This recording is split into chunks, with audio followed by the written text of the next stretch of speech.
Hello Capricorn, thank you for joining me for your monthly forecast for March. This month begins with the Sun in the sign of Pisces still, along with Mercury, the planet of communication. Your ideas can, however, be quite fluid, and particularly as Mercury is not at its best in the sign of Pisces, it's in detriment.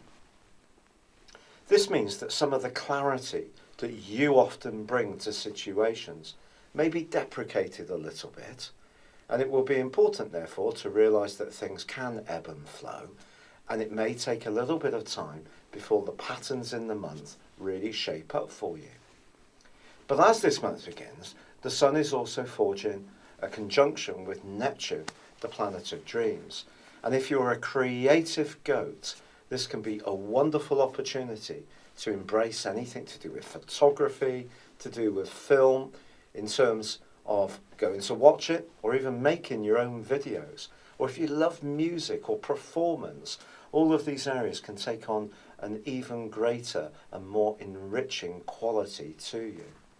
If you love reading, the story can just seem all the more captivating. But the fluidity that can work its way through your ideas is something that you should just continue to bear in mind. Now, Saturn, the planet of structure and your ruler, does continue buried away in the 12th solar house of your situation. So it can feel like there are some more psychological elements to your situation, and with this energy in your third house, just be aware that conversations can feed into your subconscious. However, for the first 9 days of this month, Saturn is forging a gorgeous angle to Mars. This is giving you an opportunity to firm up something that you've been working on perhaps for some time, but it could be linked to where you live somehow. Now, if you're someone who's very much into do it yourself, some kind of project can take a stride forwards in the first 10 days of this month. But also, something at home can really seem quite confining for you.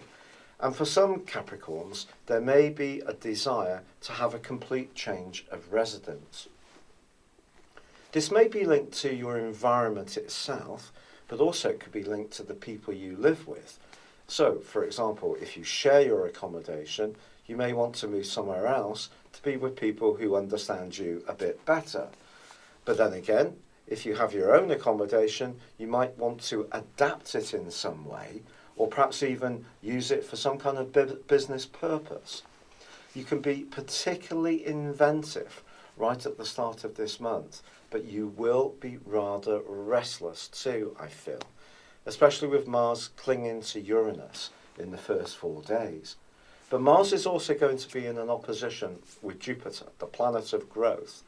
Now, Jupiter is tracking backwards, so any progress made in terms of your worldly involvement needs to be mindful of the impact it has in terms of your personal self. However, I do feel that these energies at the very start of this month can enliven you, but I think on the 4th, once Venus starts to go into a retrograde, it's possible that the fluidity that I spoke of before becomes even more important, especially around family relationships. You may find yourself wanting to get together with those that mean the most to you. It could be your extended family, people in your community or in your collective who have similar aims and energies and ideals to you. Certainly the more profound players in your world are going to take on more importance to you.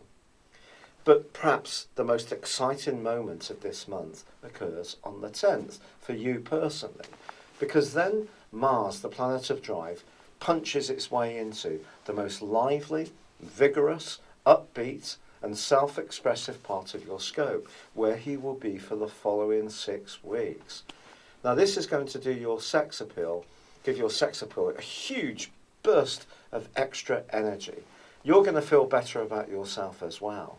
But there does continue to be a strand of energy that's building up in the part of your situation that's to do more with emotions, your personal needs, your family interactions, and where you live. But the full moon, which strikes home on the 11th, is very much to do with ideas. But these ideas could be linked to your career or your job, because the full moon in your sister Earth sign of Virgo is forging a very auspicious link with Jupiter.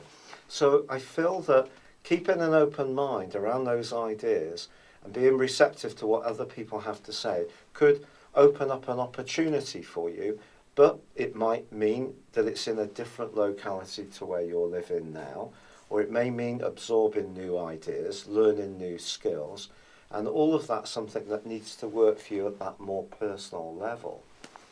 Once Mercury moves on the 14th, also into the sign of Aries, followed by the Sun on the 20th, and then a new moon on the 28th, and then Mercury goes into a connection with Uranus and an opposition with Jupiter right at the end of the month, you can see that the focus does become a little bit more reflective. The fourth house is all about our sense of comfort and security, and that's going to be a primary motivation for you, whatever else you're doing, however exciting it is, however interesting it is. It all comes back down to this principle of feeling comfortable, feeling at ease, be it at work or at home. Now, Mars does forge a sensational angle to Neptune in the last week of this month.